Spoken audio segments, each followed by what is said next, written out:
Hegerli ciyekê sêva bi karanfîl hebe, li wê derê evîn heye. Li bajarê Amedê kafeyek ji bona roja evîndaran, çalakiyek xemlandina sêvan bi karanfîlê li darxist. Li ser her maseyê de sêv û karanfîl hat danîn ku keç û xortên ku wê bên kafeyê û ên ji hevdû hez dikin, sêvek bixemilînin û diyariyê hevdû bikin.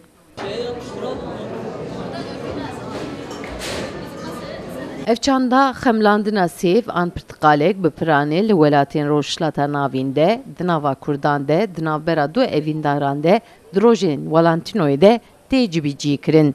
Wateya xemlandina sêv û armanca çalakiyê jî amedekar wisa anî ziman. Çandekek gelekî kevnare, wateya wê jî tê du tişta, du wateya wê hene yani mutkarim wisa bêjin. Yek jî ew e ku kesek dema evîndar dibe û nikare bîne zimana vîna xwe, sêvekî çêdike û dide evîndara xwe wisa tîne ziman wek diyarê.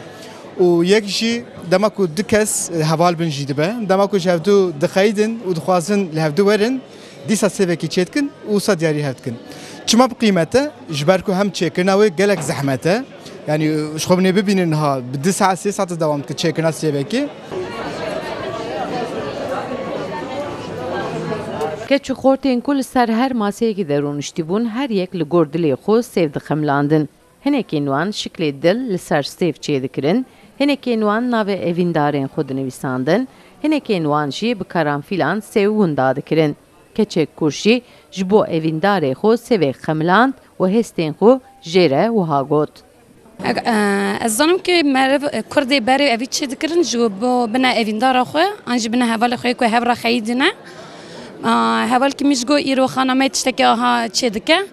Mijgo em herin çêkin, hem kêfxweş bin, hem hîn bin. Hem jî ez bime hevalekî min ê berê ku em hem hênek hev re qetiyan e, wisa em navbera xwe çêkin. Rojên Valentinoyê de kesên ku ji hevdû xeyîdîne, an jî ji hevdû hez dikin, lêbelê fedî dikin ku ji hevdû re bêjin. Wê demê sêvekê dixemilînin û didin hevdû. Sevda Kaplan, Kurdistan TV, Amed.